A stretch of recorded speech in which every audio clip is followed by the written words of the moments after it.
Okay, good morning, everybody. My name is Sarah Mamin, and I'm a senior therapist at Autism Recovery Network. So today, as you all know, we're going to talk about IQ and ABA-VB and how ABA-VB can help your child in an IQ assessment. Okay, so let's start. So just a short outline, a quick outline of what we're going to do today. We're going to talk about what is cognitive functioning in simple layman terms. What is IQ? What are the strengths and limitations of an IQ assessment? Why does a child need an IQ score specifically in Singapore? What are the subtests within WIPSI-4 and SB5? WIPSI-4 and SB5 are two IQ assessments which are used in Singapore. How is ABA and VB and ABLES, how do they help to prepare your child for an IQ assessment? And then lastly, question and answers. So just one suggestion, I'm sure along the way you will have questions for me and you will want to raise your hand, but I may not be able to stop in the middle of the presentation. So just if you could just note down your question, and at the end during my Q&A, I will try and answer all your questions. Okay, so let's start. So in short, cognitive functioning is basically mental processes which help in learning knowledge, changing information, manipulating information, and in reasoning. So this sounds this may be something we take for granted. We do it every day when we go to the grocery store, when we're planning what the next meal is, when we're thinking of what to do next, we are using cognitive functioning. So although it sounds very simple, it's actually a very complex process, and it includes many processes. There are many elements to cognitive functioning. There's perception, abstract thinking, reasoning, memory, problem solving, planning, and decision making are only some of the components. There are many, many more actually. And this is where children, especially with autism and other developmental disabilities, find it challenging, because sometimes their attention may not be sustainable. They may not be able to sit through the IQ assessment, or sometimes their on-seat behavior, or sometimes their problem solving may not be well developed. So they may be very verbal, but if there's a problem, they will not know how to solve it. So, and sometimes it's memory. A lot of kids I've seen, you teach them something, but then after, let's say, a week, they've forgotten what you've taught them. So it could be any of these areas where the child has challenges. And so our job, the therapists at ARN, when we're preparing a child for an IQ assessment, our job is to try and strengthen the child in the areas where they are, I wouldn't say weak, but where they need help. Okay, so moving on, IQ, or intelligence quotient, it's basically a measure of cognitive functioning.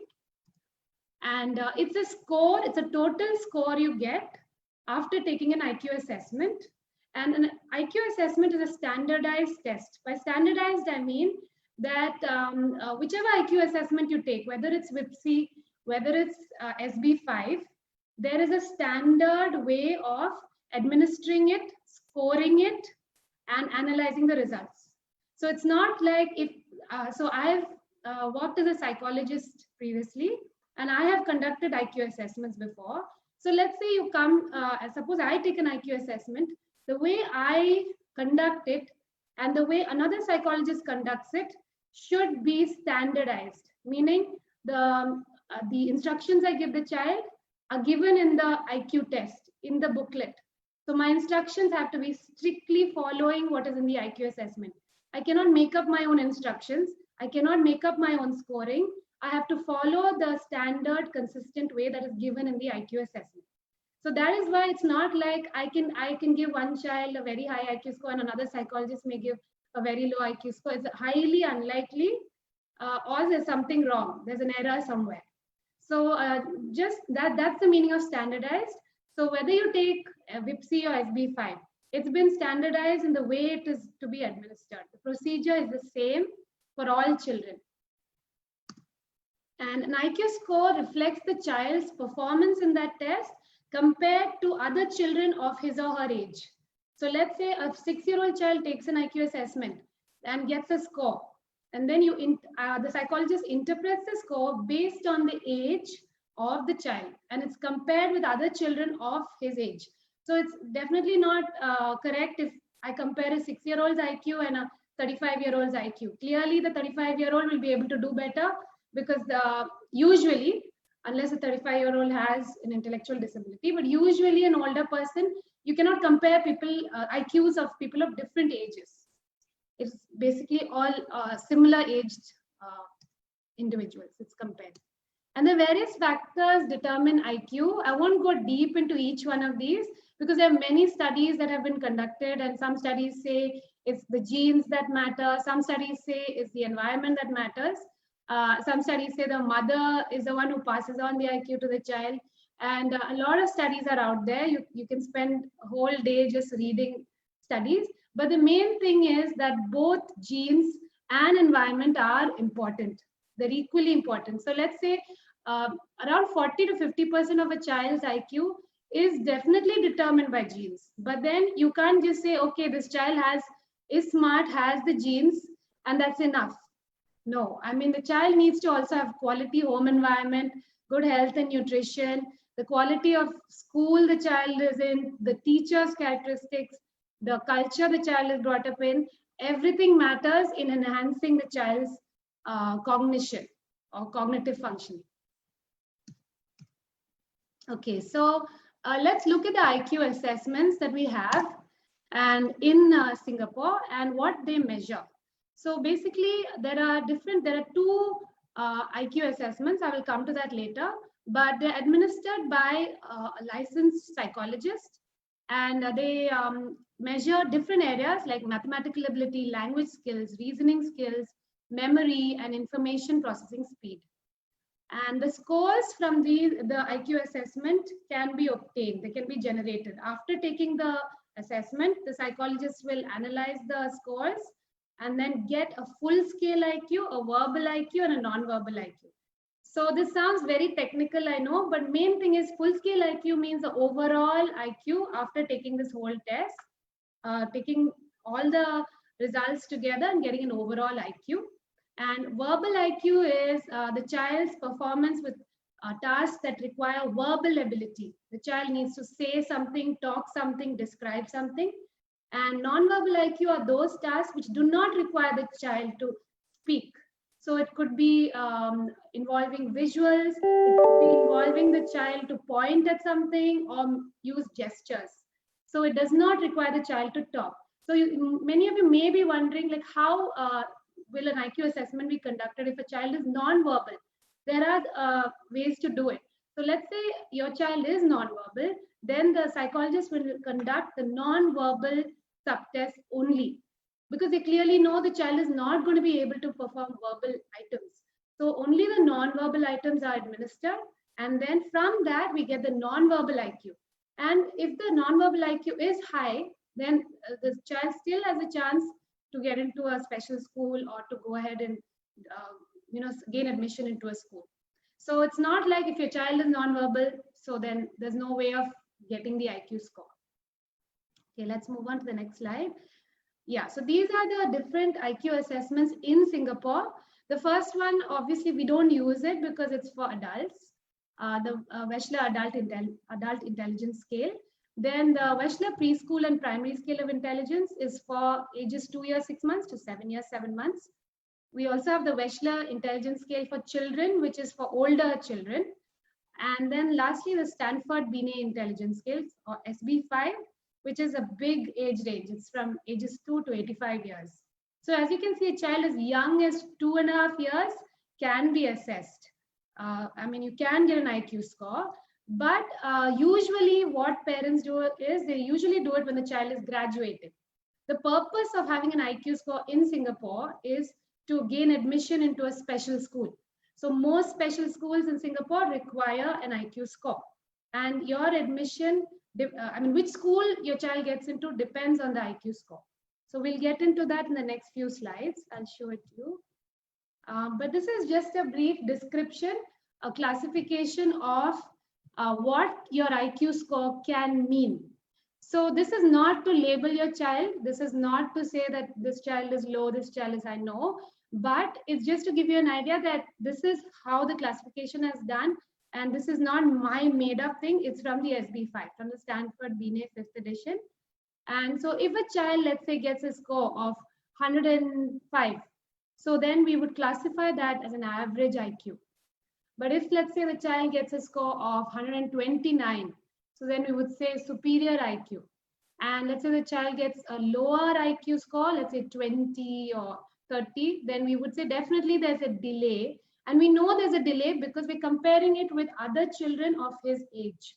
So usually a 7-year-old should be able to perform these tasks. That's how it's been constructed. An IQ assessment has been designed. And this child was not able to perform those tasks. So then we get to know that the cognitive ability is slightly delayed or severely delayed or moderately delayed. Okay, moving on. So things to remember when you're taking an IQ assessment, it is definitely a standardized way to compare your child's abilities with other children in the same age group. It gives you an idea of your child's strengths, cognitive strengths, and difficulties. And it helps you, as a parent, it helps you decide where is my child going to go after this. Like, you know, in terms of, is my child ready for mainstream school? Can my child go to Pathlight school? Can my child go to another special school? It gives you an idea, and it also gives us an idea of where to support your child. Is your child's area of concern memory? Is your child's area of concern sequencing? So when we get that idea, then we can work on it and we can improve it. IQ is usually a good predictor of academic success. So usually if a child does well, meaning if gets a good score, then usually the child is able to access mainstream or show good academic success in schools, in the school setting. However, there are other things to also consider, that IQ does not measure your child's innate potential. So let's say your child is very cognitively quite high, but is very nervous around strangers or gets very uncomfortable when he goes to a new place. And then you take him to a center where his IQ assessment is done and he doesn't know the assessor, he doesn't know the examiner, he doesn't know the place, and he gets nervous or stressed. And then he doesn't, obviously he will not do as well as he can. So we cannot easily just say, oh, he got an IQ score of 100, so his IQ is, so it's not an accurate, sometimes it's not an accurate representation because extraneous factors come in. And second thing is, it doesn't measure the different multi-dimensional nature of intelligence. For example, there are children who are very intelligent in terms of drawing and artistic ability, or it provides only a small, maybe a limited understanding of your child's intellectual ability. And so it cannot predict non-test or non-academic intellectual activity. So some children are very good at drawing, or some children may not be very academically doing very well, but are very good at making friends or very good socially. We call it emotional quotient or EQ. So a child may be very friendly and very high in EQ, but then that doesn't reflect on his IQ assessment. So that's the main point I'm trying to make, is focus on the whole child, and don't just think, okay, your child didn't get a great IQ score, so he or she is not good in his studies, he or she is not going to do well. It does not predict success. A high IQ score does not predict success. A lot of people have very high IQ scores and are not really successful in life. So although IQ score is important, look at your whole child. Focus on your whole child, not just on the IQ score. This is just something lighthearted. So we all know who this is, Albert Einstein. We all know he was a genius. But did you know that he had problems with spelling? He never did well in school. He repeated sentences until he was 7 years old. His teachers frequently disciplined him. He learned better in a creative environment. He was disorganized and forgetful. He didn't like to make friends. And his famous quote was, if you judge a fish by its ability to climb a tree, it will live its whole life thinking it's stupid. So main thing is, what I'm trying to say is, I mean, from all what you see on the screen, it seems like maybe Albert Einstein was on the spectrum. He had a lot of symptoms of autism. but he went really far and he didn't do well in school. So being good in school is not the end of any child's life. So just a reminder about that. Okay, and why does my child need an IQ assessment? So the main reason is, as I said, to gain admission into a special school, but there are various other reasons. To evaluate the child's delays, to evaluate the child's giftedness, identifying the cognitive delays, determining admittance to special schools. That's what I spoke about earlier. And if a child has had a traumatic brain injury, let's say in an accident or any such incident, then to understand how is the child's cognitive functions after the traumatic incident, traumatic injury. So let's just go down to the special schools in Singapore, because the reason your child might have to take an IQ assessment is that he or she may have to go to a special school later on after preschool. So there are 19 funded SPED schools, special schools in Singapore, and you can go to this. You can go to this website later on and have a look as well. This website to understand better. But this is basically it's a chart showing the pathways. I know it looks very complicated, but if you just take a closer look, your child right now is in preschool, and depending on your child's diagnosis, there are different schools in Singapore. There are autism specific schools. There are schools for sensory impairment, which is basically hearing impairment, for visually impaired children. But let's say your child has been diagnosed with autism. So there are different schools he can apply to. Pathlight School is one, St. Andrew's School is another, Eden School is another one. RC is Rainbow Center. They have 2 campuses. And then there's Eva School as well, but Eva School takes in children with autism and disabilities, physical disabilities and intellectual disabilities. So these are the schools which are autism specific. And most of the schools require an IQ score, and there's a cutoff. So in Pathlight School, it used to be 70, IQ of 70. Right now, when I looked at the website, they do not use that number anymore. But earlier, when children used to apply, an IQ of 70 would be good to get into Pathlight. But it doesn't guarantee the child gets in, because they have their own assessment. They have their screening. And if a child does well in the screening, is able to follow instructions, is able to listen to the teacher, then even if a child gets, let's say, 65 IQ, sometimes children have got it. So IQ is not everything, but Pathlight will look at the child's IQ in a psychological report.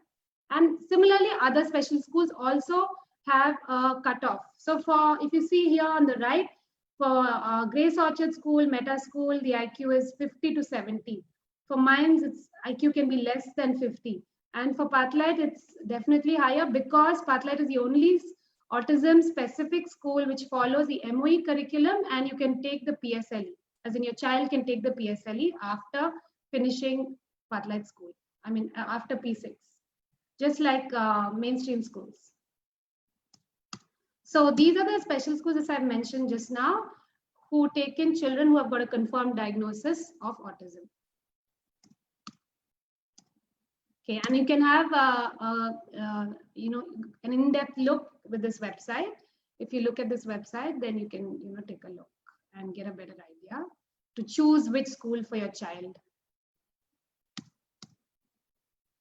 Okay, this is just a sample. So to Pathlight School, when someone is applying to Pathlight School, these are the sections required: the special school application form, or the SPED application form, the teacher's reports, that is the child's preschool teacher's reports, medical report from the child's doctor, and this should include a diagnostic report confirming autism as a diagnosis. So Pathlight does not take children who do not have a confirmed autism diagnosis.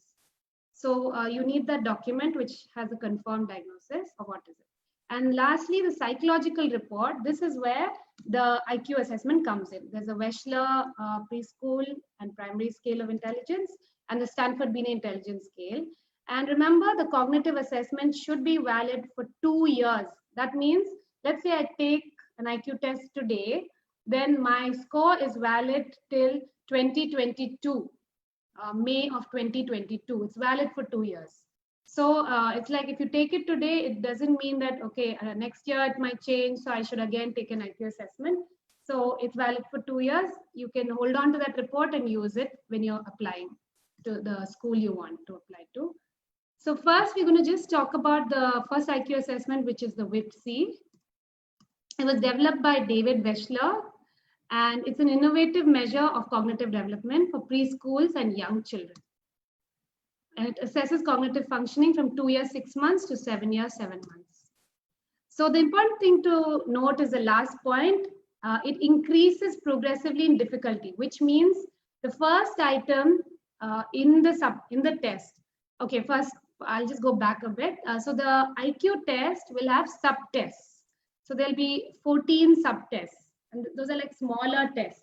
Now in each subtest, the first item will be the easiest, and as your child progresses, it will get harder and trickier. So let's say item 1 will be very simple, very easy. Then item 5 will be slightly more difficult. Item 20 will be quite hard. And let's say your child is not able to answer correctly 3 consecutive items. So let's say item number 16, 17, 18, your child got a score of 0, 0, 0. Then the psychologist who's taking the test will stop the subtest. So the child has reached his, I would say, threshold. He has stopped. He's not able to go forward. And then he moves on to the next subtest. And so that's how it moves on. And so the score for each subtest is calculated. And then we calculate the IQ, the overall IQ of the child. Oh, sorry. So the subtests in WIPC4, I'm not going to go through each of the 14 because that will really take a long time. So I've chosen a few subtests so that you get an idea of how the WIPC is, and so that you get a better understanding. And also I'll explain how we can help, how we at ARN can help. So the first subtest is block design. So this is basically the child looks at a picture or a picture in a book, and it's part of the IQ assessment kit. And using blocks, the child has to recreate that design, recreate that picture. And the block will not always be one color. It will be white, it will be completely white, completely red, or it will be half white, half red. So I'll give you a better idea with a visual. So if you can see something like this, this is actually the WIPC. So the child is shown this picture, and the child has to recreate it with blocks.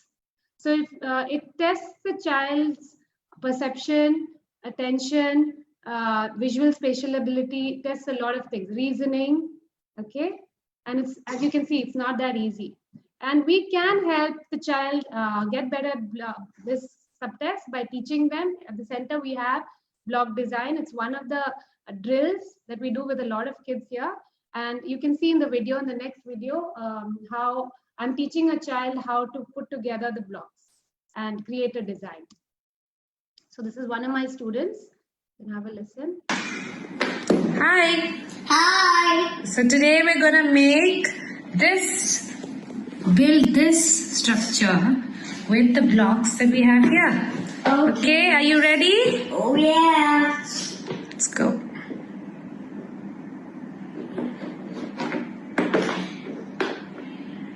I'm done. All right, let's take a look. Is it the same? Let's see. Yes. Oh, let's keep it straight. Like that. Okay, let's see. Is it the same? Yeah. Yes. Okay, what about the rest of the blocks? What about this and that? Extra, because if we put them together, that's not in the picture. That's right. So these are extras. Okay, so as you can see, this set of blocks doesn't have half white and half red, but we teach slowly. It's not like suddenly I'll bring in the red and white blocks and expect the child to master it. So with ABA-VB, we'll always start with basic and then slowly, gradually increase the difficulty. And eventually I will be teaching her with the red and white blocks. This is block design. The second subtest I'm just going to discuss is similarities. So basically 2 similar objects are presented and the student has to tell me how they are alike. So this could be picture items or verbal items. For example, I could show pictures and say, how are these two similar? Or I could just ask, how is a dog and a cat similar? Tell me how they are similar without any picture. Okay, so this is similarities. Yeah, if you can take a look here. So first, a picture of two different items is shown, and then I ask, how are these two similar? So obviously the answer is they are both fruits. And if the child is doing better, then slowly as it increases in difficulty, there'll be no more pictures. There'll be only words. And I will ask the child, what is the similarity between dogs and cats? If the child is able to answer, the child will say they're both animals. Then it will get slowly even more difficult and it will become more abstract or vague concepts. So I'll ask, what's the similarity between happy and sad? They're both emotions. So that's how it increases in difficulty. And this is how similarities is administered. So I can show you how I teach. I've taught these two children. I'm teaching them similarities, teaching them how two items are similar, and you can see how it's done. A knife. A knife. And what do I have here? Scissors. Scissors. Yes. So how are they same? They're both for Cutting things. cutting things. What are they for? Cutting things. Well done. See, you use a knife to cut fruits, and you use the scissors to cut. And paper. Paper. High five. Well done. High five. Okay, so as you could see, I was teaching them how a knife and a scissors are similar. And in our drills, we have drills which teach similarities through a task called matching or sorting. So it's there in the ABLES. We follow the ABLES. I'll talk about the ABLES a little later, but in the ABLES, there is a task called matching or sorting where the child matches things that you ride on. All things that you ride on, the child has to classify and put together, or all things that you eat, all things that you drink, all things that you sleep on. So this is teaching the child the concept of similar items, how they are similar, all things which are found in a house, in the bedroom. So this is how we teach the child concepts and similarities. A knife. Awesome. The next one is picture concepts. Picture concepts is basically, I'll show, the psychologist shows the child visual, and there are two or three rows, and they have to point out how row 1 is similar to row 2. Okay, I know it sounded very complicated. So I'll just show you the picture. So here, so there's two rows, and then I'll ask the child, how is what object in row 1 is similar to row 2? And then obviously, like the answer is the wheelchair and the cycle both have wheels, and so they're similar. That's the correct answer. So if the child is able to say that, then the child gets a score. But if the child is not able to say that, the child doesn't get a score. Similarly here, I'll show this to the child. And so number 1 and number 4 are similar because they're both used for writing or drawing. They're both writing instruments. Okay, so this is again when we practice this through ABA-VB when we teach sorting, matching by function, feature, and class. We teach the child different functions, like pencil and crayon have the function of writing, drawing. We teach the function of a bed, it's something you sleep on. And when we teach all this, then the similarities, the concept comes in for the child. Then the next subtest is vocabulary. It basically measures a child's verbal fluency, word knowledge, concept formation, and word usage. So this is basically, I show a picture to a child and the child has to name the picture and tell me more about the picture. So this is a verbal item. So this I would not use if I know the child is non-verbal, the child is not talking yet. So I would show the child a picture of a car, for example, and then ask, what is this? And then they would say, give me the answer, car. And I'll probe more. I'll say, can you tell me more? Can you tell me more about what a shoe is? So a child who gives a more lengthy answer, a more verbal answer, will get a better score. So a child will, let's say the child says, the shoe is what you wear on your feet. It covers your feet. So this is testing verbal ability. So this child will get a score of 2. But let's say the child says something you wear, or just touches his feet. He doesn't say anything. If the child doesn't say anything, he will get a score of 0. But let's say he says something you wear, I will give a score of 1. I will look at the manual though. Every IQ assessment kit has a manual which will tell me what to score 0, what to score 1, what to score 2. So it's all standardized and it's not subjective. It's not that if I like the child, I will decide to give a 2. And if I like his response, I'll decide to give a 2. No, I have to follow the manual. So that's how it goes. And then, so as I said, the more verbal the response, the more elaborate the response, a better score is given to the child. So this again, when we teach tacting, which means labeling. Labeling is one of the drills we teach, how to label common objects like a spoon, a cup, a fork, a table, a chair, a car. We teach the child, and that's how that will help for this subtest. And intraverbals is answering questions. So I might ask the child, what is something that has wheels? And then the child is able to say car or motorcycle. So this is another drill which we use in ABA VB. Okay, matrix reasoning, I'll just go quickly. It's measures these abilities, and it's basically a matrix. So there are, I'll show you the picture so you get a better idea. So there will be 4 boxes and 1 box will be missing. So the child has to figure out what is missing. So in the first one, it's number 4 because it's a green cycle, and this is an easier item. It's quite simple. But as it moves on in difficulty, again, the function or understanding of what a vase is used for, what a mailbox is used for, will come in later. And so obviously the answer here is number 1, because flowers are put into a vase and mail is put into a mailbox. So this is how we teach. And when I know this child is going to take an IQ assessment, then I will start practicing it with the child. I'll just play it for you. Pictures here, but only one picture here. Something is missing. Socks are missing. Why? Why do you think it's socks? You're right. Socks covers your feet. Well done. See, hat covers the Hair. gloves cover the And hand. socks cover the feet. Well done. Give me high 5. Okay. Pictures here, but only. So as you can see, I'm doing matrix, I'm practicing matrix reasoning with the child here. Pictures here. Okay, the next is picture memory, which is remembering visual stimulus. So I'll just show you how it looks. So this will be shown to the child first. So as you can see, there are 4 items. Then after I show this to the child, I will take it away and I will hide it. I'll keep it away. And then another book is shown with some pictures, and the child has to choose what he or she saw earlier.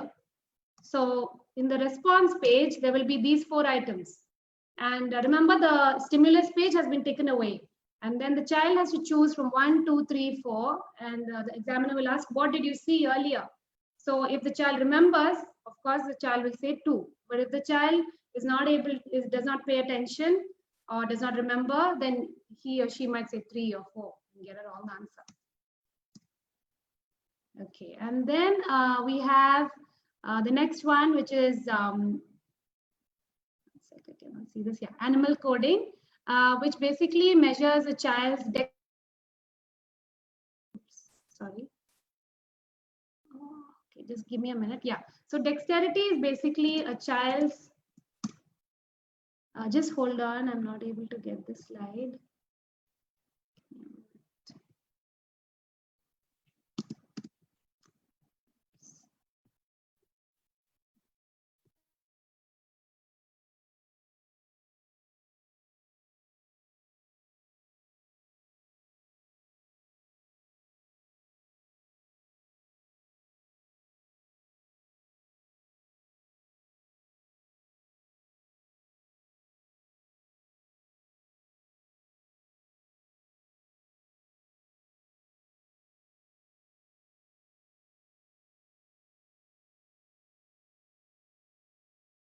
Sorry, am I muted? Can you hear me? Okay. Yeah. Okay. Sorry about that. I'll repeat myself. Sorry for those technical difficulties. But basically, animal coding measures dexterity, which is your child's fine motor skills, fine motor ability, the ability to take part in tasks which require precision and with your fingers. And speed and accuracy, it measures speed and accuracy and memory. So the child is shown a picture of a cat. Here, it's right here. A cat, a fish, and a turtle. And earlier, like the child is shown, like if you can see in the second picture, cat means star, cat is equal to star, turtle is equal to circle, and fish is equal to square. That is given to the child before he starts the task. So the child has to remember that. And then the child is timed, and the child is given this booklet, and the child has to quickly, there's an ink stamper, ink dauber it's called, and within 120 seconds, the child has to quickly stamp. That is, the fish is a circle, the child has to remember the cat is a star, and the turtle is a circle, sorry, the fish is a square, and the cat is a star. And then he has to stamp correctly. He or she has to stamp correctly. So this requires a lot of many skills, memory, speed, accuracy, and concentration. And you're under pressure because there's a time limit. So the teacher is going to, the examiner will tell the child that you will be given only 2 minutes. In 2 minutes, you have to do it really quickly. So most often children find this difficult because first of all, it's paying attention and then remembering. A lot of things go into this task. So it is a bit difficult. So we practice it in the center. When we know the child is about to take the test, we will practice it by tasks which require visual scanning, which require, we get the child used to using an ink dauber, and then practice this with the child. So now moving on to the second intelligence scale used in Singapore. And again, I'm not going to go through each subtest, but some of the subtests. So the thing about Stanford Binet intelligence scale is just like the WIPSI, it measures cognitive functioning. It was developed by a psychologist at Stanford University, Lewis Terman. And the SB5 can be administered to individuals as early as 2 years of age. There are 10 subtests. And the good thing about SB5 is it generates a non-verbal IQ and a verbal IQ. So like I said, a child who is non-verbal, a child who is not yet able to speak, can still get a good score. And I have experienced that. So I did assess a child who had no words, but was very good with mathematical abilities and was very good with gestures and pointing. And he is right now in Pathlight, and he's hopefully doing quite well. I have no idea. But so basically he got in even though he was non-verbal, because he got a good IQ score in his non-verbal IQ. So subtests in the Stanford Binet 5th edition, the first one is called object series. It's basically sequencing, which I'm sure you've seen. If you've taken any of those tests, SAT or GRE or any of those IQ tests, they have sequencing, which is basically there's a pattern and the child has to decide what comes next. So it could be circle, diamond, diamond, circle, diamond, diamond, then what's next? So that's basically tests sequencing. And it increases in difficulty again as the test progresses. So as you can see in this video, I'm practicing it with this child. Now let's look, okay? We have different colored circles here. See, there's green and yellow. Are you looking at this? Now you need to tell me what color should come here. See the mouse. Do you see the mouse? The mouse is jumping. Green, yellow, green, yellow, green, yellow, green, yellow. Yeah! So the missing color is? Yellow. Good, that's right. Let's look at the next. Green, blue, blue, green, blue, blue. That's right. How did you know it's blue? How did you know it was blue? Because it's blue, blue. That's right. See, it's 2 greens and 2 blues. 2 greens and? 2 blues. Yes. Okay, green, yellow, red. Green, yellow, red. Green, yellow. that's right. So what's jumping, right? Green, yellow, red. Green, yellow, red. So the missing one is Green, yellow. yellow. That's right. So see, good job. Now, Okay, so that was object series. Then another subtest is early reasoning subtest, where a child is shown a picture and there's some interaction, either a social interaction or interaction between objects going on, and the child has to say and explain what is happening in the picture. So over here you can see a boy has fallen down, he's got hurt and someone's helping him. So again, the more verbal the response, the better the score. Let's say the child is verbal but does not explain or elaborate and says, he fell down, he fell down, he fell down. He keeps repeating the same response. So then he will not get a good score, might get a 1. But if a child explains and says he was riding a cycle, he fell down, a stranger came to help him, then the child gets a better score. Okay, another subtest is procedural knowledge, which is, this is a non-verbal subtest. And a child is asked to show how to use certain objects. For example, a child is shown a picture of a comb or a picture of a brush, or a picture of a knife. And then the child is asked, show me what you do with this. So the child has to use gestures. So this can be done by a non-verbal child as well. As long as the child understands the instruction, the child can do this and show combing hair, or do this for cutting. So it's testing a child who's non-verbal, and it's testing how the child demonstrates actions. Okay, so you can look at this picture where one of our therapists is teaching a child. Over here, the therapist is using objects, but slowly he will fade it out and stop using the object and just ask verbally. So you can just take a look. Yeah, show me what do you do with this? Yes. Go. Nice! You cut with scissors. Very smart. Good job. Very good. And one more, okay? Okay, give me the paper. Alright. Look at this. Show me what do you do with this? Yes. Good. You drink from cup. Very nice. Give me a fish pump. Good job. Okay, and as you can see, this child, he is now definitely able to communicate. He signs and he does use some words and sounds, but he's not exactly verbally fluent. He's not talking in full sentences, but he's able to show. He's able to show how to use a cup, how to use a scissors.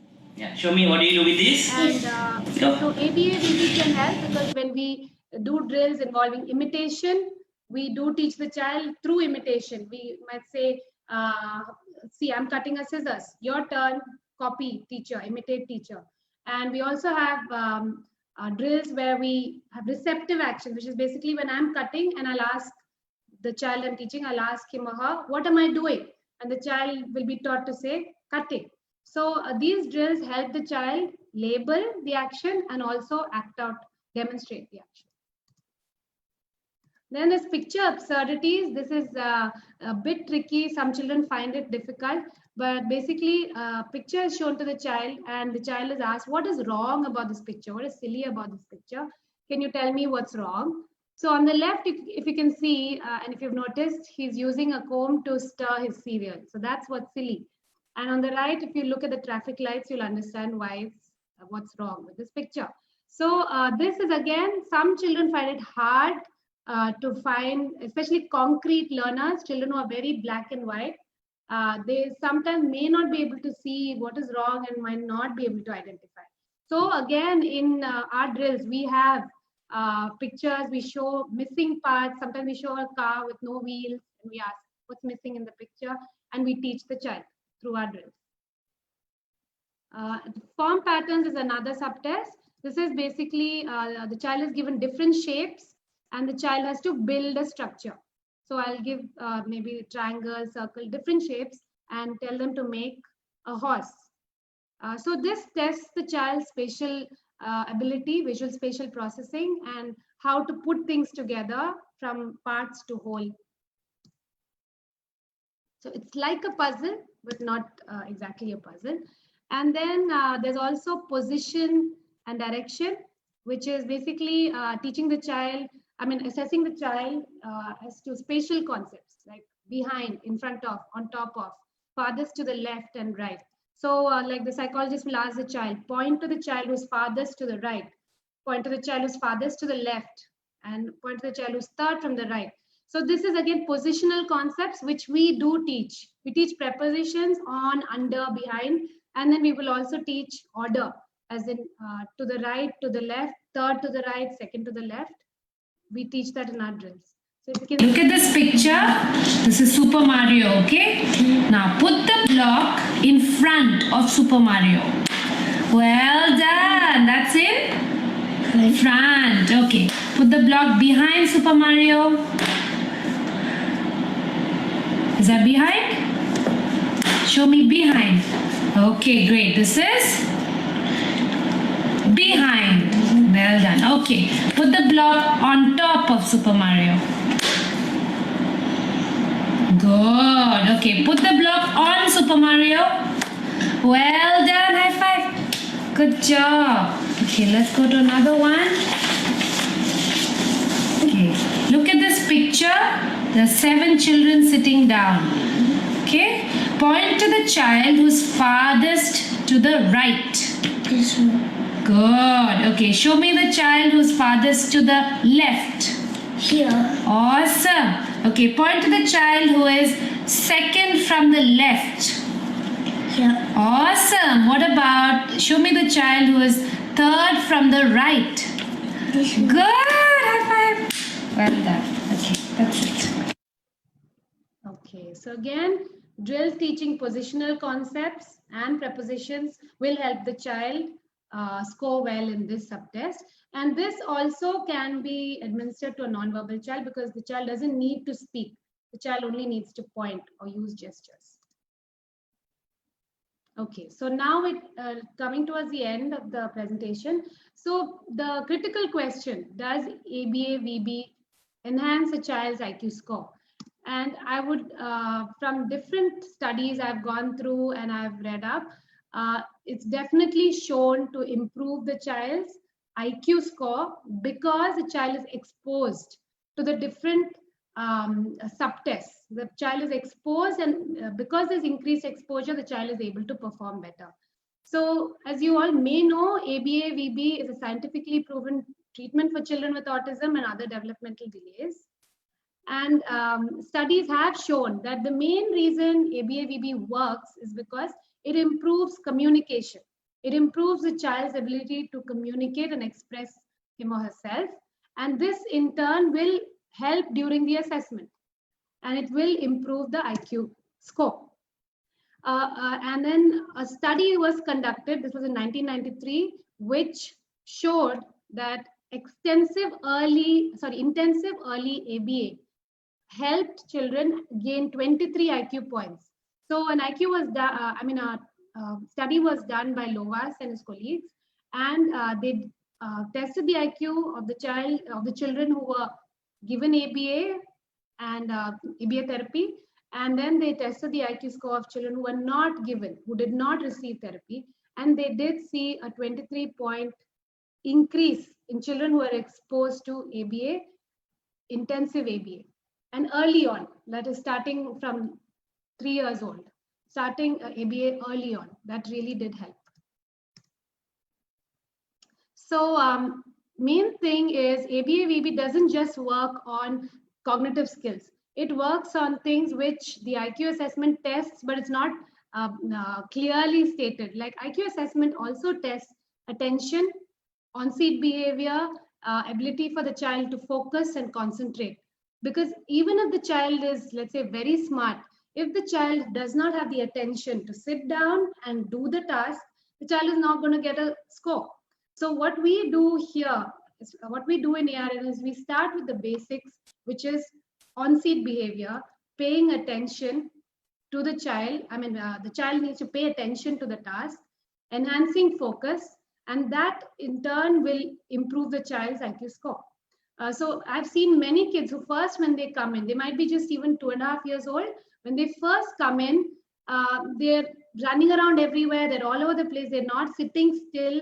And the therapist is just working on on-seat behavior, making the child sit down, making the child do work, and slowly increasing the span of attention. First, it might be just 5 minutes, then increase to 10, 15, and 20, and so on.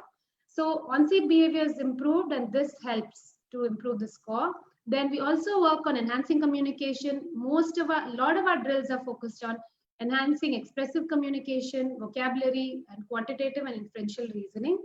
And at ARN, we also follow the ABLES, which is the assessment of basic language and learning skills. We use it as a curriculum guide, as an assessment tool, and it helps us track the child's skills. So when a child starts the program at ARN, we see the child's skills, current skills. And then based on that, we, the supervisors here, construct the IEP. So the IEP is very individualized, very customized, and we build on the child's skills. And so we have a grid which we can see, and we can see the change. That 6 months back the child was not able to do this, and now the child is, has mastered it. So it's a very systematic way. It's not just randomly choosing some skills and making the child learn. We follow a very systematic procedure.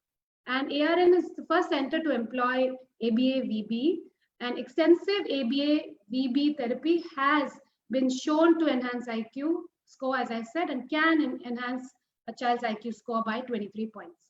So that's the reason why ABA-VB, consistent ABA-VB, and it might take time. I'm not saying within a month your child's IQ is going to become really high. I'm going to be realistic, but consistently and intensively following ABA-VB definitely improves your child's IQ score, will improve your child's IQ score. And in addition to that, if we know your child is going to take an IQ assessment soon, we will work out drills and prepare your child for the IQ assessment so that he or she gets a better score. So yeah, that's about the presentation. I'm done with the presentation. So now I just look at your questions and see if I can answer them. Would I be, okay, I'll answer the first question.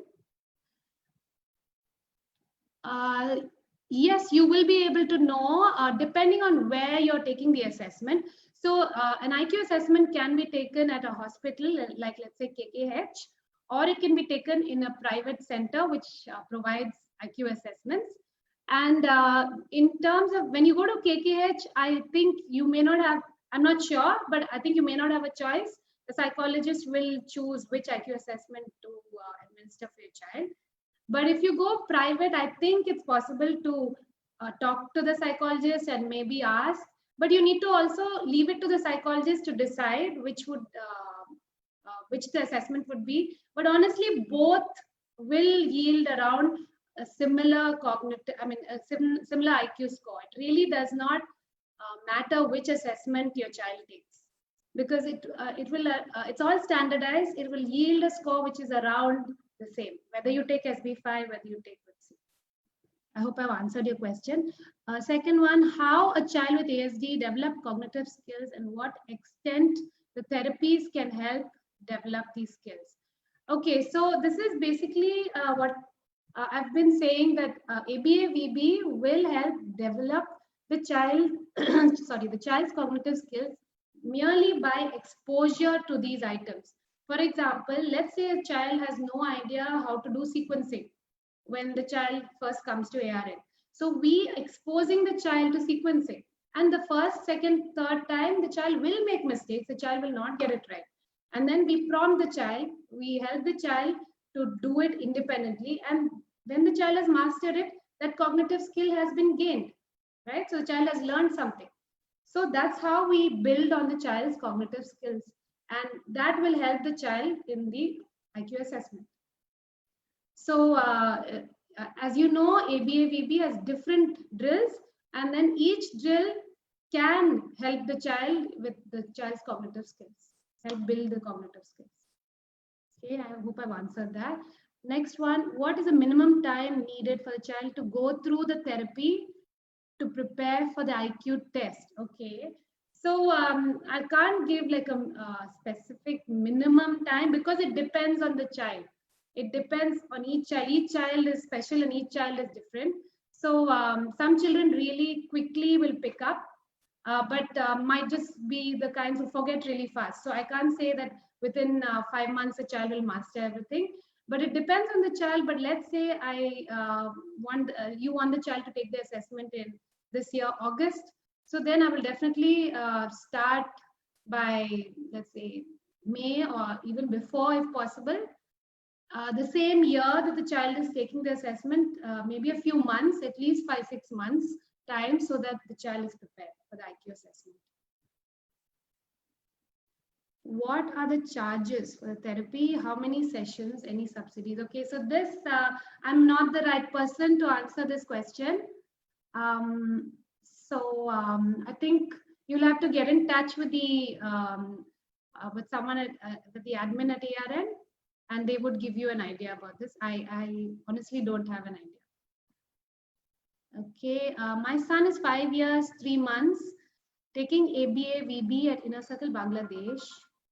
When is he ready for school? Will he go to a mainstream inclusive special school in our resources? How can I understand? Okay, I think this is a very good question. The main thing is, I don't know how schools are in Bangladesh, but I'm going to talk from a Singapore perspective. So in Singapore, mainstream schools, as you all know, is quite academic, and the academic demands are quite high. So the child is expected to sit down in a class of, let's say, 30 children, 25 to 30 children, and there's one teacher, and the child has to follow instructions, carry out what is expected, turn to a page, finish a worksheet. So there are a lot of demands. And let's say your child who has difficulties paying attention and has been diagnosed with autism and is unable to follow because of attention difficulties, or unable to follow because he's not yet able to understand what the teacher is saying. So then for a child like this, it becomes very difficult to go mainstream. But there are also children, I'm not saying that all children with autism are like that. There are children with autism who are in mainstream schools and who do get support. Over here in Singapore, you have allied educators who support the child. But this is a child who maybe has mild autism and the needs are not very high. So this child is still able to follow mainstream curriculum and still able to do it.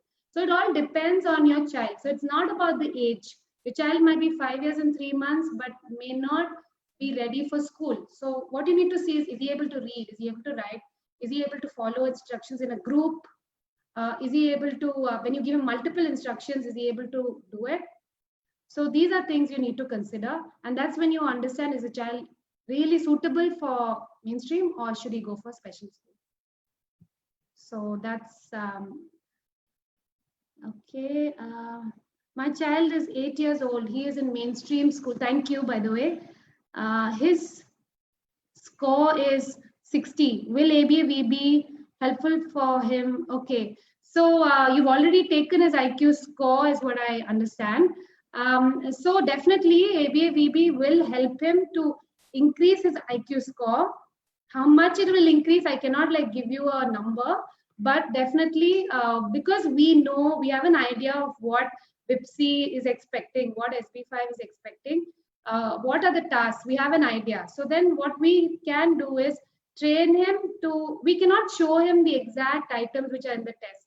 That's not really allowed, but we give him items which are similar, which test the similar ability, and that gives him a better idea and makes him more prepared. It's like an exam. If you're prepared for your exam, you do better. It's as simple as that. But if a child who's not had any exposure to the items and then suddenly you give him an IQ assessment, he's going to be lost. So it's like that. So ABA, VB will definitely help him be more prepared, is what I would say. How executive functioning skills related to cognitive skills? Okay, this is a very technical question, but main thing is executive functioning skills are part of cognitive skills. It comes under cognitive skills.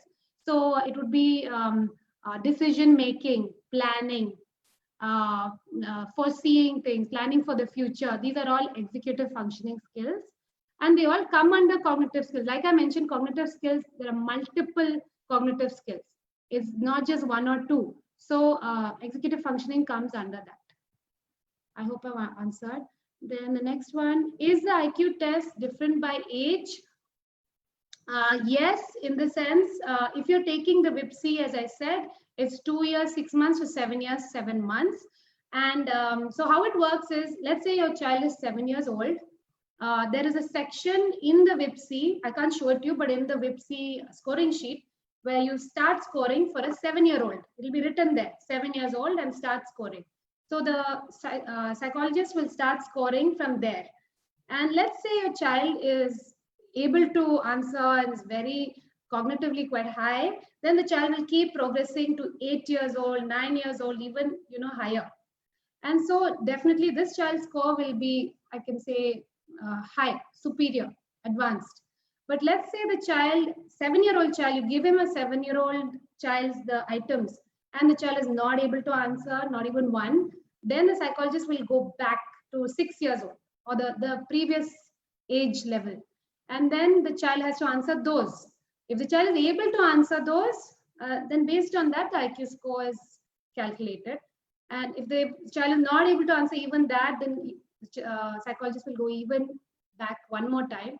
And you can understand that for this child, the IQ score will not be a high IQ score. It will be a lower IQ score. So that's how an IQ assessment is administered based on age. So based on your child's age, the first thing your psychologist will see when carrying out the IQ test is the child's age. And based on that, the administration will change. Okay, and I've answered that. Okay, so it looks like I've answered questions here. Okay, sorry about my sound going off in between. It was just a technical glitch. But I hope I've answered your questions. If you have any further questions, you can always email us. As you can see from the slides, there is an email ID there. I'll just put that up here right now. Yeah. So if you have any further questions about IQ assessment and how to prepare your child, you can always get in touch with us. So thanks a lot. Thank you for listening.